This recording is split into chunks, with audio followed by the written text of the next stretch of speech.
वाहिगुरू जी का खालसा वाहिगुरू जी की फतेह। दुनिया भर भी सिख चैनल देख रहे साडे सारे दर्शकों के नाल यूके ते यूरोप के दर्शकों का स्वागत है। मैं हाँ इशरजीत कौर। बुलेटिन की शुरुआत करांगे सुर्खियां दे नाल। पंजाब सरकार ते पुलिस की नींद उड़ाउण च लग्या थानेदार परमिंदर सिंह बाजवा, हस्पताल के बैड तो भी ललकारी कैप्टन सरकार। विरोधियों लिए सियासी मुद्दा बनिया SHO बाजवा, हुण पंजाब भाजपा प्रधान श्वेत मलिक का भी मिलिया साथ। शहीद होए पंजाब के 2 फौजी जवान, पर गुरदासपुर के शहीद राजिंदर सिंह नूं सलामी तक देण आई फौज की टुकड़ी, गैर हाजिरी ते उठ रहे ने सवाल। मां बोली पंजाबी च फाड़ी होए पंजाब के स्कूली विद्यार्थी, पर सरकार चीनी भाषा नूं लागू करन ते बजिद।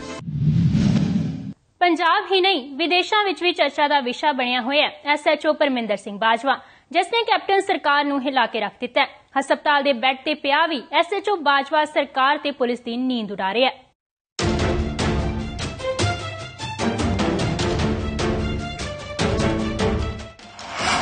SHO परमिंदर सिंह बाजवा ने हिला के रख दी कैप्टन सरकार। सरकार हिल गई कि साडे कैंडीडेट ते पर्चा देता SHO ने, उदण दा आही काम चली जाण दिया। सरकार हिल गई कि साडे कैंडीडेट ते पर्चा देता SHO ने, उदण दा आही काम चली जाण दिया। कि दिमागी संतुलन खराब होने के नाम से पर्चा रद्द करने की तैयारी। कैप्टन सरकार नाल मत्था लाउण वाले SHO परमिंदर सिंह बाजवा हस्पताल विच भी सरकार दियां पोलां खोल रहे ने। बाजवा अज भी लाडी शेरोवालिया ते कीते परचे ते बरकरार ने, पर सरकार अते अपने ही पुलिस विभाग दे निशाने ते आए इस SHO ने हस्पताल दे बैड तो एक बार फिर सियासी सेज नूं हिला के रख दिता है।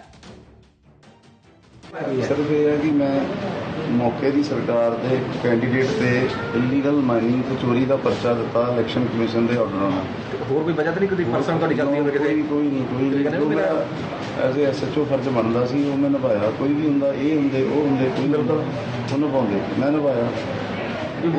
सरकार हिल गई कि साडे कैंडीडेट ते पर्चा देता SHO ने, उदण दा आही काम चली जाण दिया। प्रैस मीटिंगां पहलां मेरे अफसरां ने शुरू कीतियां मेरे खिलाफ, सरकार ने कीतियां, मैं ते लास्ट ते कीती। इन्हां तमाम विवादां तो परेशान SHO बाजवा का कहना है कि हुण ओह पुलिस की नौकरी नहीं करनगे। जट हले तक तो कदे नहीं लिया, पर हुण दिल टुट गया। हुण मैं वाइफ नूं कहता पढ़ाया SSP कमिश्नर DGP नूं मेरी नौकरी नहीं करनी। खैर SHO का परिवार भी उसकी दिमागी हालत खराब होने की दुहाई दे रहा है। गिरफ्तार होने तो बाद बाजवा का इलाज नशा छुड़ाऊ केंद्र विच करवाया जा रहा है, जिथे जांच लई डॉक्टरां दा बोर्ड भी बना दिता गया। जदों एक SHO साहब वो मीडिया के सामने 2-2 रिवाल्वर 2-2 पिस्टल कढ़ के किसी नूं मारन ਦੀਆਂ ਧਮਕੀਆਂ ਦੇ ਰਹੇ, ਆਪਣੇ ਆਪ ਨੂੰ ਨੁਕਸਾਨ ਪਹੁੰਚਾਉਣ ਦੀਆਂ ਗੱਲਾਂ ਕਹਿ ਰਹੇ, ਤੇ ਹੁਣ ਉਹਨਾਂ ਨੇ ਕੰਟਰੋਲ ਕਰਨਾ ਕਿ ਨਹੀਂ? ਉਹਨਾਂ ਦੇ ਭਰਾ ਖਾਸ ਤੌਰ ਤੇ ਕੈਨੇਡਾ ਤੋਂ ਆਏ ਆ, ਬੱਚੇ ਨਾਲ ਤੁਸੀਂ ਦੇਖਿਆ ਕੈਮਰੇ ਤੇ ਜਦੋਂ ਬੁਲਾ ਰਹੇ ਆਪਣੇ ਬੱਚਿਆਂ ਨੂੰ ਕਿਸ ਹਾਲਾਤ 'ਚ ਨੇ। ਪੁਲਿਸ ਦੇ ਮਹਿਕਮੇ ਨੂੰ ਇਹ ਡਰ ਆ, ਬੜਾ ਹਾਦਸਾ ਹੈ ਬੜਾ ਵੱਡਾ, ਵੀ ਆਪਣੇ ਆਪ ਨੂੰ ਨਾ ਕੋਈ ਉਹ ਨੁਕਸਾਨ ਕਰ ਦੇਣ, ਕਿਸੇ ਨੂੰ ਕਿਸੇ ਨੁਕਸਾਨ ਨਾ ਪਹੁੰਚਾ ਦੇਣ। ਇਸ ਕਰਕੇ ਪੁਲਿਸ ਨੇ ਬਚਾਅ ਲਈ, ਕਿਉਂਕਿ ਉਹਨਾਂ ਦੀ ਮੈਂਟਲ ਸਟੇਟਸ ਆ ਜਿਹੜਾ ਇਸ ਵੇਲੇ, ਉਹਨਾਂ ਦਾ ਦਿਮਾਗੀ ਸੰਤੁਲਨ ਦਾ ਜਿਹੜਾ, ਉਹ ਕੋਈ ਵੀ ਜਿਹੜਾ ਨਾਰਮਲ ਬੰਦਾ ਉਹ ਦੇਖ ਕੇ ਕਹੇਗਾ ਵੀ ਉਹ ਨਾਰਮਲ ਨਹੀਂਗੇ, ठीक ਨਹੀਂਗੇ। बाजवा नाल जुड़दी हर कड़ी इस गल ते मुकदी है कि बाजवा दा दिमागी संतुलन सही नहीं। इस तो अफवाह उड़ रही ने कि शायद ये सब कुछ शेरोवालिया दे बचाव वाल इशारा करदा है, जां इंज कह लो कि लाडी शेरोवालिया ते दर्ज होया परचा बाजवा दे दिमागी संतुलन दी खेड है, अते इस खेड दे नाल खत्म हो सकती है शेरोवालिया ते दर्ज होए परचे दी कहानी।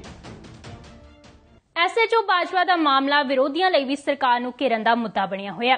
पंजाब भाजपा प्रधान श्वेत मलिक भी बाजवा की गिरफ्तारी नूं सरकार की धक्केशाही करार दे रहे ने।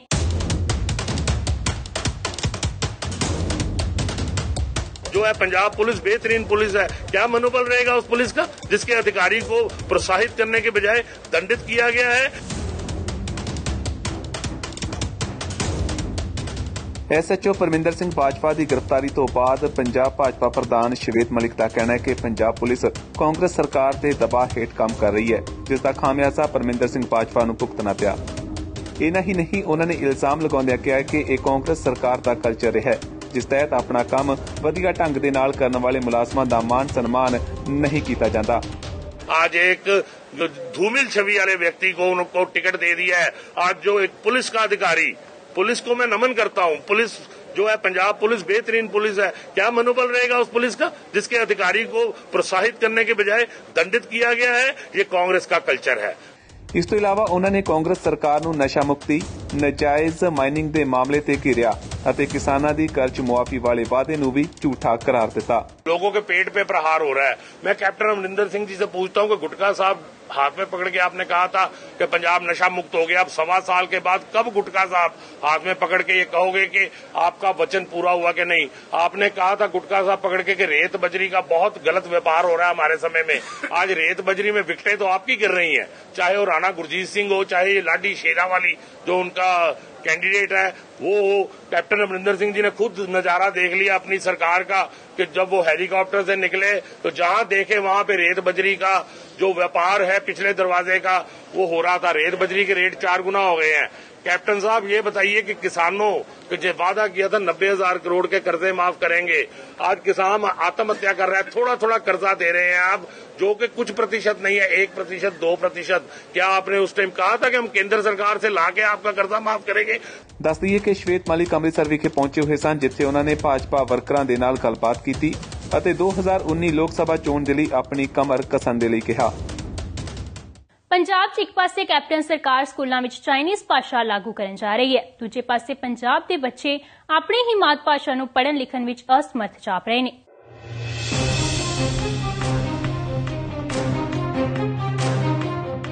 ਪੰਜਾਬ ਵਿੱਚ 10ਵੀਂ ਜਮਾਤ ਦਾ ਨਤੀਜਾ ਐਲਾਨੇ ਨੂੰ ਹਾਲੇ ਕੁਝ ਦਿਨ ਹੀ ਹੋਏ ਨੇ। ਅਜਿਹੇ ਵਿੱਚ ਜਿੱਥੇ ਮੈਰਿਟ ਵਿੱਚ ਆਏ ਬੱਚਿਆਂ ਨੇ ਆਪਣੇ ਸਕੂਲ ਅਤੇ ਮਾਤਾ-ਪਿਤਾ ਦਾ ਨਾਂ ਰੋਸ਼ਨ ਕੀਤਾ, ਉੱਥੇ ਹੀ ਇਹਨਾਂ ਨਤੀਜਿਆਂ ਵਿੱਚ 27,000 ਦੇ ਕਰੀਬ ਅਜਿਹੇ ਵਿਦਿਆਰਥੀ ਵੀ ਨੇ ਜਿਹੜੇ ਆਪਣੀ ਮਾਤ ਭਾਸ਼ਾ ਯਾਨੀ ਪੰਜਾਬੀ ਵਿੱਚ ਵੀ ਪਾਸ ਨਹੀਂ ਹੋ ਸਕੇ। ਇਹਨਾਂ ਨਤੀਜਿਆਂ ਨੇ ਪੰਜਾਬ ਦੇ ਸਕੂਲਾਂ 'ਚ ਮਾਂ ਬੋਲੀ ਪੰਜਾਬੀ ਦੇ ਡਿੱਗਦੇ ਪੱਧਰ ਤੋਂ ਪਰਦਾ ਚੁੱਕਿਆ। ਨਾਲ ਹੀ ਪੰਜਾਬੀ ਵਿੱਚ ਫੇਲ ਵਿਦਿਆਰਥੀਆਂ ਦੀ ਵੱਧ ਰਹੀ ਗਿਣਤੀ ਨੇ ਪੰਜਾਬੀ ਭਾਸ਼ਾ ਦੇ ਬੁੱਧੀਜੀਵੀਆਂ ਨੂੰ ਚਿੰਤਾ ਵਿੱਚ ਪਾ ਦਿੱਤਾ। ਪੰਜਾਬ ਕਲਾ ਪ੍ਰੀਸ਼ਦ ਦੇ ਚੇਅਰਮੈਨ ਅਤੇ ਪ੍ਰਸਿੱਧ ਕਵੀ ਸੁਰਜੀਤ ਪਾਤਰ ਨੇ ਸਕੂਲਾਂ 'ਚ ਪੰਜਾਬੀ ਦੇ ਡਿੱਗਦੇ ਮਿਆਰ ਤੇ ਚਿੰਤਾ ਜ਼ਾਹਰ ਕੀਤੀ ਹੈ। ਉਹਨਾਂ ਕਿਹਾ ਕਿ ਬੱਚਿਆਂ ਨੂੰ ਬਿਨਾਂ ਇਮਤਿਹਾਨ ਲਏ ਅਗਲੀ ਜਮਾਤ ਵਿੱਚ ਭੇਜ ਦੇਣ ਦੀ ਨੀਤੀ ਪੰਜਾਬੀ ਦੇ ਨਿਗਾਰ ਦਾ ਮੁੱਖ ਕਾਰਨ ਬਣ ਕੇ ਸਾਹਮਣੇ ਆਈ ਹੈ। ਜਿਹੜਾ ਸਾਡੇ ਵਿਦਿਅਕ ਪ੍ਰਣਾਲੀ 'ਚ ਨਾ ਸਭ ਤੋਂ ਵੱਡਾ ਨੁਕਸ ਹੈ ਉਹ ਇਸ ਲਈ ਆਇਆ ਕਿ ਅਸੀਂ ਇਮਤਿਹਾਨ ਬੰਦ ਕਰ ਦਿੱਤੇ ਕਿ ਹਰ ਬੱਚੇ ਨੂੰ ਪਾਸ ਕਰ ਦੇਣਾ। ਸੋ ਉਸ ਗੱਲ ਨੇ ਸਾਡੀ ਬੁਨਿਆਦ ਨੂੰ ਬਹੁਤ ਨੁਕਸਾਨ ਪਹੁੰਚਾਇਆ ਔਰ ਇਹ ਸਾਰਾ ਉਸ ਗੱਲ ਦਾ ਹੀ ਇੱਕ ਨਤੀਜਾ ਆ ਕਿ ਕਿਉਂਕਿ ਜੇ ਤੁਸੀਂ ਸ਼ੁਰੂ ਦੀ ਪਹਿਲੀ ਕਲਾਸ ਤੋਂ ਲੈ ਕੇ ਅਗਲੀ ਕਲਾਸਾਂ ਤੱਕ ਬੱਚਿਆਂ ਦੀ ਬੁਨਿਆਦ ਨਹੀਂ ਸਹੀ ਬਣਾਓਗੇ ਤਾਂ ਫਿਰ ਹੀ ਹੋਗਾ ਕਿ ਉਹ ਜਦੋਂ ਫਿਰ ਇਮਤਿਹਾਨ ਆਊਗਾ ਉਹ ਫੇਲ ਹੋਣਗੇ। ਇਸ ਮੌਕੇ ਪੰਜਾਬ ਸਰਕਾਰ ਵੱਲੋਂ ਸੂਬੇ ਦੇ ਸਕੂਲਾਂ ਵਿੱਚ ਚਾਈਨੀਜ਼ ਭਾਸ਼ਾ ਪੜ੍ਹਾਏ ਜਾਣ ਦੇ ਮੁੱਦੇ ਤੇ ਬੋਲਦਿਆਂ ਸੁਰਜੀਤ ਪਾਤਰ ਨੇ ਕਿਹਾ ਹੈ ਕਿ ਸਰਕਾਰ ਨੂੰ ਪਹਿਲਾਂ ਆਪਣੀ ਮਾਂ ਬੋਲੀ ਵੱਲ ਧਿਆਨ ਦੇਣਾ ਚਾਹੀਦਾ ਹੈ, ਉਸ ਤੋਂ ਬਾਅਦ ਕਿਸੇ ਹੋਰ ਭਾਸ਼ਾ ਨੂੰ ਲਾਗੂ ਕੀਤੇ ਜਾਣ ਬਾਰੇ ਸੋਚਿਆ ਜਾ ਸਕਦਾ ਹੈ।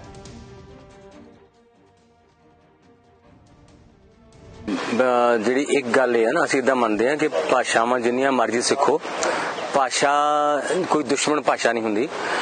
ਭਾਸ਼ਾ ਦਾ ਸਿਰਫ ਮਸਲਾ ਇਹ ਆ ਕਿ ਭਾਸ਼ਾਵਾਂ ਦੀ ਤਰਤੀਬ ਸਹੀ ਚਾਹੀਦੀ ਆ ਕਿ ਜਿੰਨੇ ਵੀ ਸਿੱਖਿਆ ਸ਼ਾਸਤਰੀ ਆ ਉਹਨਾਂ ਦਾ ਇਹ ਮਤ ਹੈ ਕਿ ਤੁਸੀਂ ਜਿਹੜੀਆਂ ਪਹਿਲੀਆਂ 5 ਜਮਾਤਾਂ ਹੈ ਉਹ ਸਿਰਫ ਮਾਂ ਬੋਲੀ ਨੂੰ ਸਮਰਪਿਤ ਕਰੋ, ਉਸ ਤੋਂ ਬਾਅਦ ਦੂਜੀਆਂ ਭਾਸ਼ਾਵਾਂ ਨੂੰ ਦੂਜੀ ਭਾਸ਼ਾ ਦੇ ਤੌਰ ਤੇ ਪੜ੍ਹਾਓ। ਸੋ ਕੋਈ ਵੀ ਭਾਸ਼ਾ ਪੜ੍ਹਾਉਣੀ ਕੋਈ ਬੁਰੀ ਗੱਲ ਨਹੀਂ, ਚੀਨੀ ਹੋਵੇ, ਜਾਪਾਨੀ ਹੋਵੇ, ਅੰਗਰੇਜ਼ੀ ਹੋਵੇ, ਪਰ ਮੁੱਖ ਸ਼ਰਤ ਇਹ ਹੈ ਕਿ ਬੱਚੇ ਦੀਆਂ ਪਹਿਲੀਆਂ ਜਿਹੜੀਆਂ 5 ਜਮਾਤਾਂ ਨੇ ਉਹ ਨਿਰੋਲ ਉਹਦੀ ਮਾਂ ਬੋਲੀ ਵਿੱਚ ਹੋਣ। ਉਧਰ ਸੰਸਦ ਮੈਂਬਰ ਰਵਨੀਤ ਸਿੰਘ ਬਿੱਟੂ ਅਤੇ ਕੈਬਨਿਟ ਮੰਤਰੀ ਭਾਰਤ ਭੂਸ਼ਣ ਆਸ਼ੂ ਨੇ ਪੰਜਾਬੀ ਵਿੱਚ ਬੱਚਿਆਂ ਦੇ ਫੇਲ ਹੋਣ ਦਾ ਕਾਰਨ ਸਕੂਲਾਂ ਵਿੱਚ ਅਧਿਆਪਕਾਂ ਦੀ ਕਮੀ ਨੂੰ ਦੱਸਿਆ। ਇਸ ਦੇ ਨਾਲ ਹੀ ਉਹਨਾਂ ਚਾਈਨੀਜ਼ ਭਾਸ਼ਾ ਨੂੰ ਆਉਣ ਵਾਲੇ ਸਮੇਂ ਵਿੱਚ ਬੱਚਿਆਂ ਲਈ ਲਾਭਦਾਇਕ ਕਰਾਰ ਦਿੱਤਾ ਹੈ।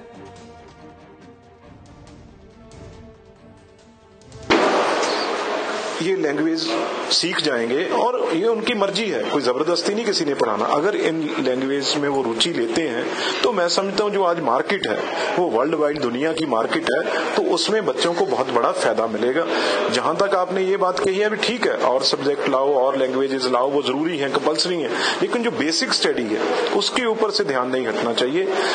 इसलिए मुख्यमंत्री साहब का और खास तौर पे ये ध्यान है कि किस तरीके से जो हमारे बच्चे हैं, क्योंकि आज दुनिया एक हो चुकी है, आज कंपटीशन बहुत है। आप पहले जब हमारा ही टाइम था, जब आपका टाइम था, कभी सुनते नहीं थे भी 80% से अब नंबर है। आज 99.5%, 98% से कम नहीं। और बहुत कॉलेजेस ऐसे हैं जहां पे मैं समझता हूँ कट ऑफ जो परसेंटेज है वो 95 से तो कहीं कम होती नहीं है। तो इसलिए ये चीजें बहुत लाजमी है, जरूरी है। इसी की ओर जो दुनिया बदल रही है और वो बदलती हुई दुनिया में एजुकेशन सिस्टम है जो वो भी बदलने की अपना रास्ता बना रहा है। ਬੱਚੇ ਫੇਲ ਹੋਣ ਨਾਲ ਬੱਚਿਆਂ ਨੂੰ ਪੜ੍ਹਾਈ ਆਫਰ ਕਰਨ ਦੇ ਤਰੀਕੇ ਤਾਂ ਬੰਦ ਨਹੀਂ ਹੋਣੇ ਚਾਹੀਦੇ। ਪੰਜਾਬੀ 'ਚ ਵੀ ਬੱਚਿਆਂ ਨੂੰ ਪਰਿਪੱਕ ਕਰਨਾ ਚਾਹੀਦਾ ਤੇ ਨਾਲ ਅਗਲੀਆਂ ਹੋਰ ਭਾਸ਼ਾ। ਮੇਰਾ ਆਪ ਦਾ ਬੇਟਾ ਸਪੈਨਿਸ਼ ਸਿੱਖ ਰਿਹਾ। ਅੱਜ ਗਲੋਬਲਾਈਜੇਸ਼ਨ 'ਚ ਜ਼ਰੂਰਤ ਹੈ, ਜਦੋਂ ਤੁਸੀਂ ਦੂਸਰੇ ਮੁਲਕਾਂ ਨਾਲ ਕਿਸੇ ਬਿਜ਼ਨਸ 'ਚ ਜਾਣਾ ਹੈ ਜਾਂ ਵਿਚਾਰ ਵਟਾਂਦਰਾ ਕਰਨਾ, ਉਹਨਾਂ ਦੀ ਭਾਸ਼ਾ ਆਣੀ ਚਾਹੀਦੀ ਹੈ। ਅੱਜ ਚਾਈਨਾ ਏਡੀ ਵੱਡੀ ਇਕਨੋਮੀ ਹੈ ਤੇ ਬੜਾ ਸਕੋਪ ਹੈ ਉੱਧਰ ਜਾ ਕੇ ਗੱਲ ਕਰਨ ਦਾ। ਜੇ ਚਾਈਨੀਜ਼ ਭਾਸ਼ਾ ਇੱਥੇ ਲਾਗੂ ਹੋ ਰਹੀ ਹੈ ਤਾਂ ਉਹਦੇ ਨਾਲ ਬੱਚਿਆਂ ਨੂੰ ਫਾਇਦਾ ਹੀ ਹੋਏਗਾ ਆਉਣ ਵਾਲੇ ਭਵਿੱਖ ਵਿੱਚ। ਜਦੋਂ ਉਹ ਵੱਡੇ ਹੋ ਜਾਣਗੇ, ਸਿੱਖ ਜਾਣਗੇ, ਤਾਂ ਸਾਰੇ ਫੈਕਟਰੀਆਂ ਨੂੰ ਜਿਹੜੇ ਹੋਰ ਐਂਟਰਪ੍ਰੀਨਰ ਨੇ ਜਿਨ੍ਹਾਂ ਨੂੰ ਜ਼ਰੂਰਤ ਹੁੰਦੀ ਹੈ ਉੱਧਰ ਗੱਲਬਾਤ ਕਰਨ ਦੀ, ਉਹਨਾਂ ਨਾਲ ਉਹਨਾਂ ਨੂੰ ਜਾ ਕੇ ਕੋਈ ਮਦਦ ਦੇਣਗੇ। ਭਾਵੇਂ ਕਿ ਪੰਜਾਬ ਵਿੱਚ 10ਵੀਂ ਜਮਾਤ ਦੇ ਓਵਰਆਲ ਨਤੀਜੇ ਸ਼ਾਨਦਾਰ ਰਹੇ ਨੇ, ਪਰ ਇਸ ਦੇ ਬਾਵਜੂਦ ਵੀ ਪੰਜਾਬ ਆਪਣੇ ਹੀ ਭਾਸ਼ਾ ਵਿਸ਼ੇ ਵਿੱਚ ਪਛੜਦਾ ਜਾ ਰਿਹਾ ਹੈ, ਜਿਸ ਦਾ ਕਾਰਨ ਕਿਤੇ ਨਾ ਕਿਤੇ ਨਿੱਜੀ ਸਕੂਲਾਂ ਵਿੱਚ ਪੰਜਾਬੀ ਨੂੰ ਨਜ਼ਰਅੰਦਾਜ਼ ਕਰਨਾ ਅਤੇ ਸਰਕਾਰੀ ਸਕੂਲਾਂ ਵਿੱਚ ਬੱਚਿਆਂ ਨੂੰ 8ਵੀਂ ਜਮਾਤ ਤੱਕ ਪਾਸ ਕਰਨਾ ਅਹਿਮ ਹੈ। ਇਹ ਵੇਖਣਾ ਲਾਜ਼ਮੀ ਹੋਵੇਗਾ ਕਿ ਸੂਬੇ 'ਚ ਚਾਈਨੀਜ਼ ਭਾਸ਼ਾ ਲਾਗੂ ਕਰਨ ਜਾ ਰਹੀ ਕੈਪਟਨ ਸਰਕਾਰ ਪੰਜਾਬੀ ਭਾਸ਼ਾ ਦੇ ਉਥਾਨ ਲਈ ਕੀ ਕੰਮ ਕਰਦੀ ਹੈ। ਹੁਣ ਖਬਰ ਗੁਰਦਾਸਪੁਰ ਤੋਂ।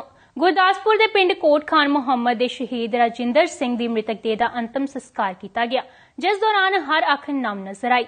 ਪਰ ਸ਼ਹੀਦ ਨੂੰ ਸਲਾਮੀ ਦੇਣ ਵਾਲੇ ਫੌਜੀ ਜਵਾਨਾਂ ਦੀ ਗੈਰ ਹਾਜ਼ਰੀ ਨੇ ਸਭ ਨੂੰ ਹੈਰਾਨ ਕਰ ਦਿੱਤਾ।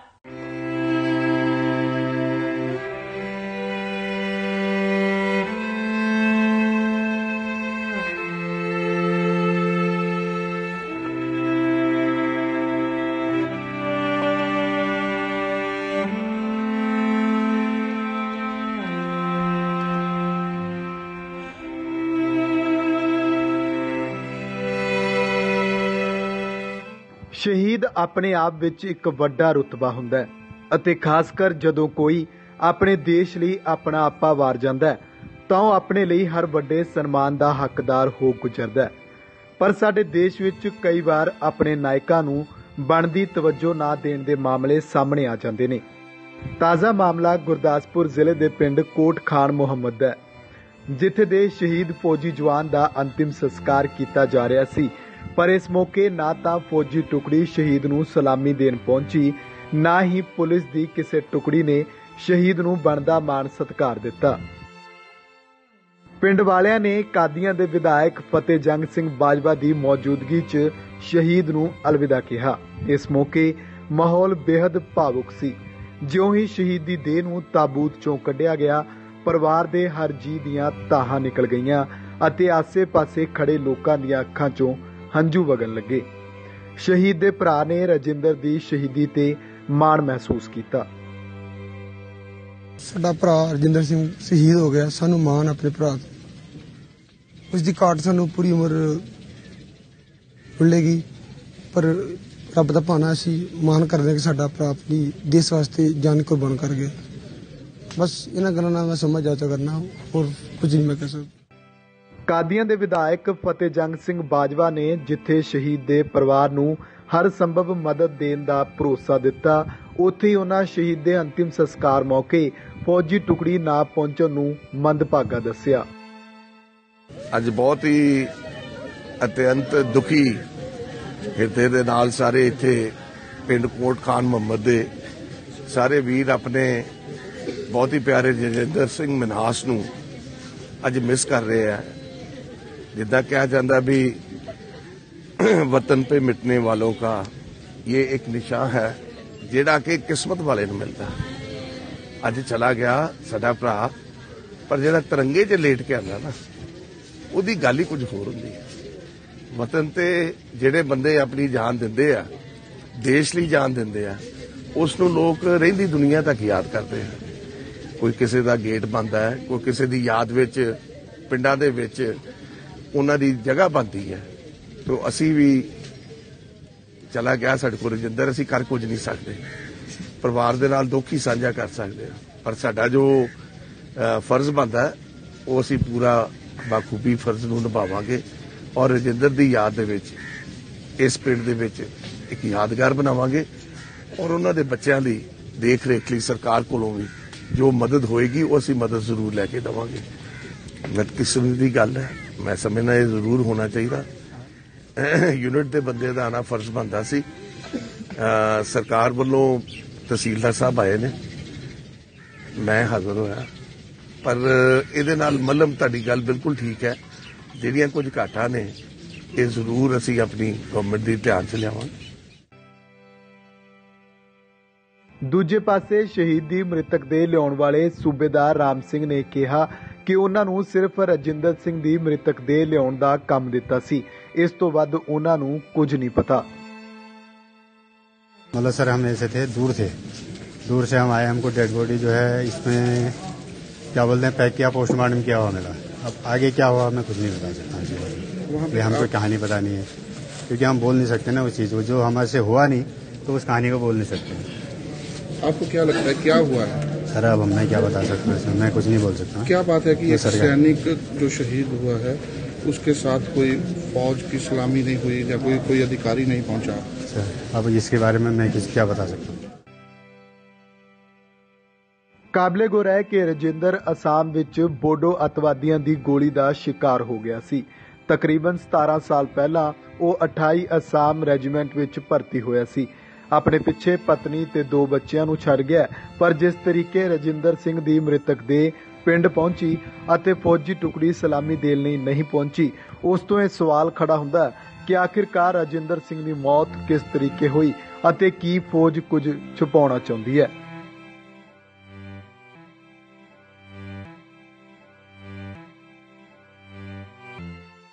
ਤੇ ਉਧਰ ਦੀਨਾਨਗਰ ਦੇ ਪਿੰਡ ਖੁਦਾਦਪੁਰ ਵਿੱਚ ਵੀ ਸ਼ਹੀਦ ਮਨਦੀਪ ਸਿੰਘ ਦਾ ਅੰਤਮ ਸੰਸਕਾਰ ਕੀਤਾ ਗਿਆ, ਜੋ ਕਿ ਸ਼੍ਰੀਨਗਰ ਵਿੱਚ ਹੋਏ ਅੱਤਵਾਦੀ ਹਮਲੇ ਵਿੱਚ ਸ਼ਹੀਦ ਹੋ ਗਿਆ ਸੀ। ਮਨਦੀਪ ਸਿੰਘ CRPF ਦੀ ਬਟਾਲੀਅਨ 182 ਵਿੱਚ ਤੈਨਾਤ ਸੀ।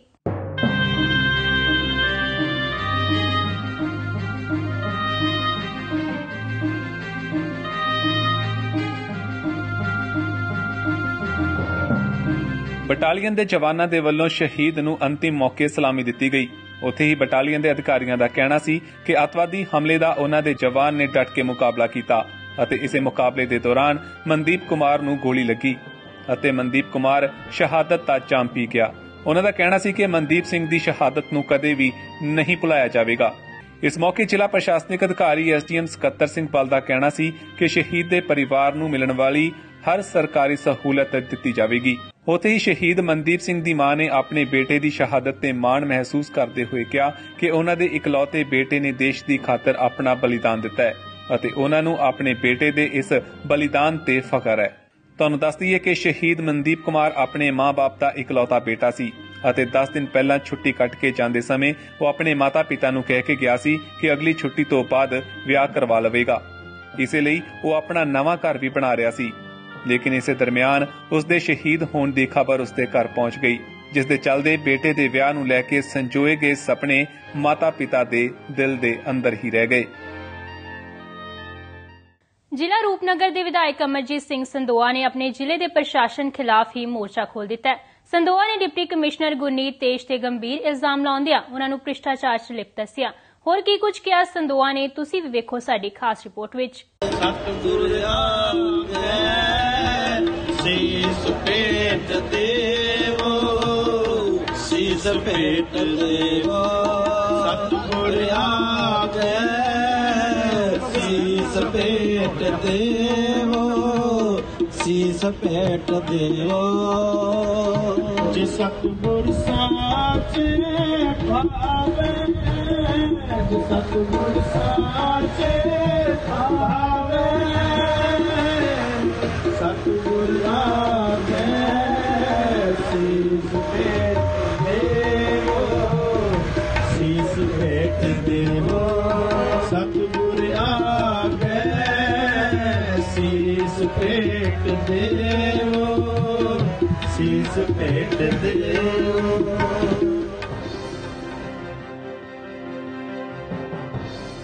ਪੰਜਾਬੀ ਬੇਸ਼ੱਕ ਜਿੱਥੇ ਵੀ ਜਾ ਕੇ ਵਸਣ ਤੇ ਆਪਣੇ ਮਾਣਮੱਤੇ ਇਤਿਹਾਸ ਨੂੰ ਨਾਲ ਰੱਖਦੇ ਨੇ। ਅਮਰੀਕਾ ਵਰਗੇ ਮੁਲਕ ਦੇ ਵਿੱਚ ਵੀ ਸਿੱਖਾਂ ਨੇ ਖਾਸੀ ਪਹਿਚਾਣ ਅਤੇ ਰੁਤਬਾ ਕਾਇਮ ਕੀਤਾ ਹੈ। ਅਮਰੀਕਾ ਦੇ ਵਿੱਚ ਅਪ੍ਰੈਲ ਅਤੇ ਮਈ ਮਹੀਨੇ ਵਿਸਾਖੀ ਨੂੰ ਸਮਰਪਿਤ ਹੁੰਦੇ ਨੇ। ਵਿਸਾਖੀ ਭਾਵੇਂ 13 ਅਪ੍ਰੈਲ ਨੂੰ ਮਨਾਈ ਜਾਂਦੀ ਹੈ, ਪਰ ਅਮਰੀਕਾ ਦੇ ਵਿੱਚ ਸਿੱਖ ਡੇ ਪਰੇਡ ਜਾਣੀ ਕਿ ਨਗਰ ਕੀਰਤਨ ਕੇਵਲ ਸ਼ਨੀਵਾਰ ਨੂੰ ਹੀ ਕੱਢੇ ਜਾਂਦੇ ਨੇ। ਇਹ ਸਿਲਸਿਲਾ ਪੂਰੇ ਅਪ੍ਰੈਲ ਅਤੇ ਮਈ ਦੇ ਮਹੀਨੇ ਤੱਕ ਚੱਲਦਾ ਹੈ। ਇਸੇ ਦੇ ਚੱਲਦਿਆਂ ਨਿਊ ਜਰਸੀ ਦੇ ਸ਼ਹਿਰ ਕਾਰਟਰੇਟ ਦੇ ਵਿੱਚ ਹਰ ਸਾਲ ਦੀ ਤਰ੍ਹਾਂ ਇਸ ਸਾਲ ਵੀ 12ਵਾਂ ਨਗਰ ਕੀਰਤਨ ਸਜਾਇਆ ਗਿਆ। ਗੁਰਦੁਆਰਾ ਦਸ਼ਮੇਸ਼ ਦਰਬਾਰ ਅਤੇ ਗੁਰਦੁਆਰਾ ਸਿੰਘ ਸਭਾ ਨੇ ਮਿਲਜੁਲ ਕੇ ਇਹ ਉਪਰਾਲਾ ਕੀਤਾ। ਸਵੇਰੇ ਬੋਰੋ ਹਾਲ ਵਿਖੇ ਕੇਸਰੀ ਝੰਡਾ ਚੜਾਉਣ ਦੀ ਰਸਮ ਅਦਾ ਕੀਤੀ ਗਈ। ਇਸ ਮੌਕੇ ਤੇ ਕਾਰਟਰੇਟ ਦੇ ਮੇਅਰ ਡੇਨੀਅਲ ਜੇ ਰਾਇਮਨ ਨੇ ਸਿੱਖਾਂ ਨੂੰ ਵਿਸਾਖੀ ਦੀ ਵਧਾਈ ਦਿੱਤੀ, ਜਿਸ ਤੋਂ ਬਾਅਦ ਨਗਰ ਕੀਰਤਨ ਦੀ ਆਰੰਭਤਾ ਹੋਈ।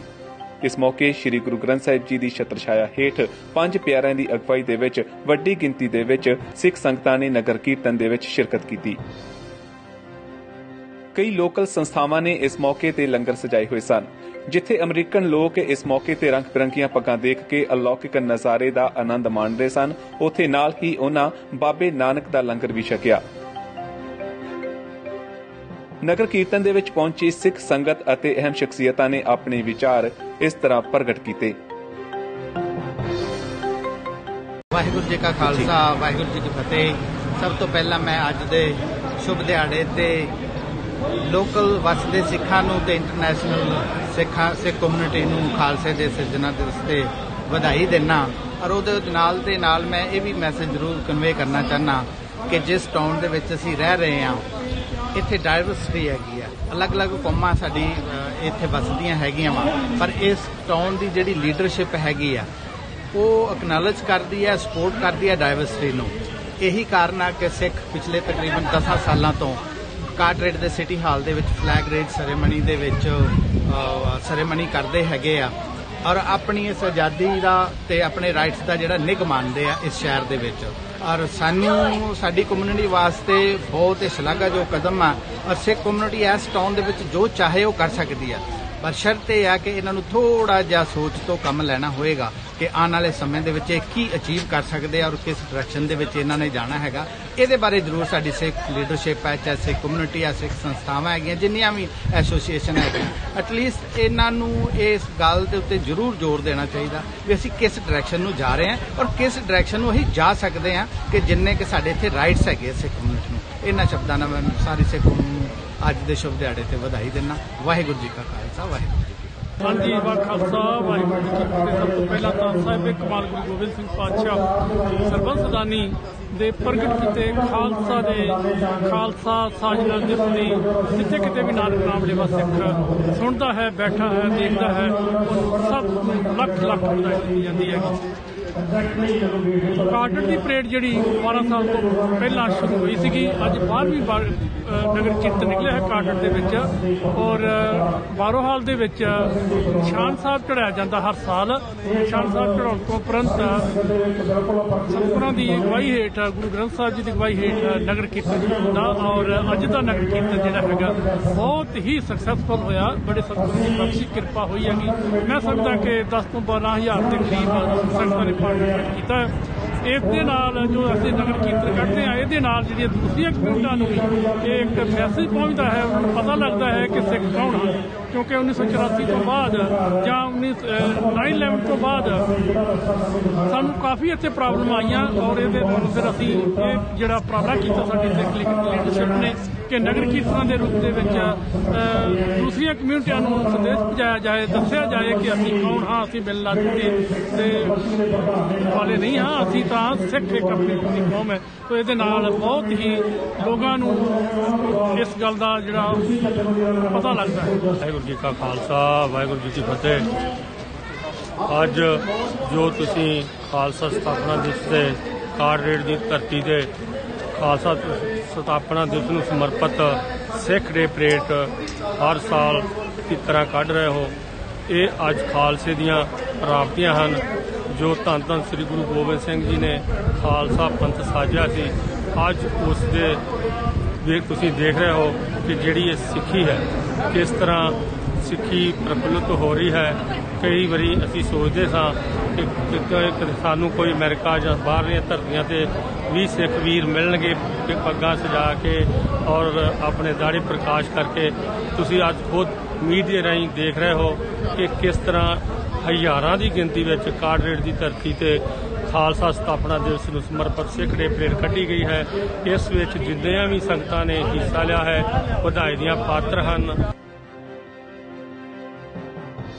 ਇਸ ਨਗਰ ਕੀਰਤਨ ਦੇ ਦੌਰਾਨ ਸਿੱਖ ਭਾਈਚਾਰੇ ਨੇ ਦੂਜੀਆਂ ਕੌਮਾਂ ਨੂੰ ਵੀ ਆਪਣੀ ਵੱਖਰੀ ਪਹਿਚਾਣ ਬਾਰੇ ਜਾਗਰੂਕ ਕੀਤਾ ਹੈ ਕਿ ਸਿੱਖ ਕੌਣ ਨੇ ਅਤੇ ਇਹਨਾਂ ਦਾ ਅਕੀਦਾ ਅਤੇ ਇਤਿਹਾਸ ਕਿੰਨਾ ਗੌਰਵਮਈ ਹੈ। ਸੋ ਆਪਣੀ ਵਿਲੱਖਣ ਛਾਪ ਛੱਡਦਾ ਹੋਇਆ ਇਹ ਨਗਰ ਕੀਰਤਨ ਸਮਾਪਤ ਹੋ ਗਿਆ। ਅੱਜ ਦੇ ਬੁਲੇਟਿਨ ਵਿੱਚ ਇੰਨਾ ਹੀ। ਦੇਸ਼ ਤੇ ਦੁਨੀਆ ਦੀਆਂ ਤਾਜ਼ੀਆਂ ਖਬਰਾਂ ਲਈ ਤੁਸੀਂ ਵੇਖਦੇ ਰਹੋ ਸਿੱਖ ਚੈਨਲ। ਧੰਨਵਾਦ।